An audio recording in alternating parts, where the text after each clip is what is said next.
这是一个阳光明媚的早上，麦克和杰西乘坐专机来到了军事基地，加入一场危机四伏的军事对抗之中。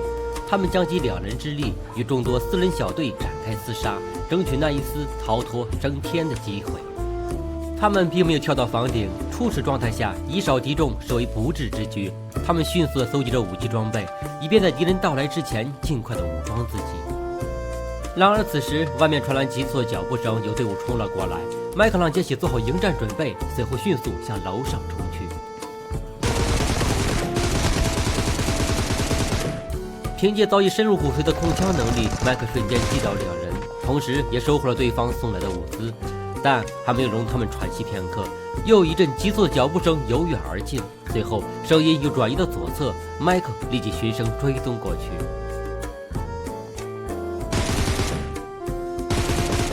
这里的交战声显然引起了其他队伍的注意，按照声音判断，又有一支队伍合围了过来。这就是军事基地的残酷之处，是整个4级战场中生存率最低的资源点之一。能从这里活着出去的，除了要有超强的技术，还要有过人的运气。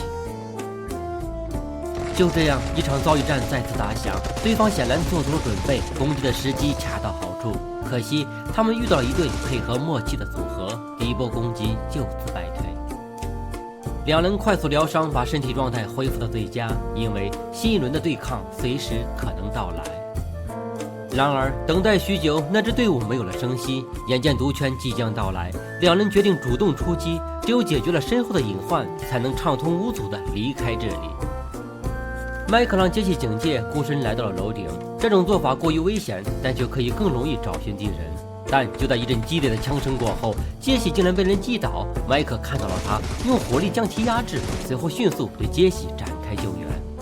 然而刚刚救起的杰西再次被人击倒，对方竟然潜行到对面，趁机袭杀，打了2人一个措手不及。幸好对方被麦克打怕，不敢再轻易进攻，给了他们恢复的时间。突然麦克发现有人正要投掷手雷，立即展开拦截，为杰西争取时间。然而子弹被围栏阻住，惨被击倒。此时愤怒的杰西及时出手，将对方打成了筛子，但毒圈已然到来。麦克让杰西马上离开，没有必要双双交代在这里。杰西含泪离去。目送杰西离去，麦克长出了一口气，静静等待死亡的到来。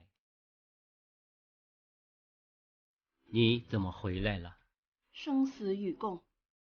杰西的去而复返让麦克大为感动，在杰西的帮助下，他再次站了起来，但形势却很不乐观，因为距离安全区还有700米，他们缺少药品，同时楼下还有他人虎视眈眈，无论怎么看都如同陷入了绝地一般。此时楼下再次传来脚步声，麦克一跃而下，准备解救了他们，为2人争取生命的希望。但很可惜，并没有获得多少可用的药品，仅有的1瓶饮料、2瓶止痛片，又能走出多远？不过人们总说天无绝人之路，麦克目光所及，看到了一辆载具，这成了2人逃生的唯一希望。此时车辆在山地中疾驰，2人的血量也在缓慢下降。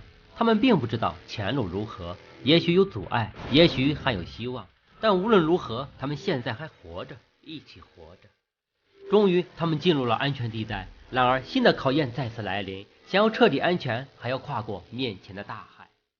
但人们又说，凡事总有一线生机，这艘停在海边的快艇再次给了他们求生的机会。2人坐上快艇，目标直指对面的大陆，但攻击却随之而来。麦克迅速采用战术动作规避火力，杰西开枪还击，船身冒起了浓烟，眼看即将解体。但最终他们逃出了对方的火力范围，进入安全区内。对于2人来说，这次异常艰难的军事基地之战必将成为一段难忘的回忆。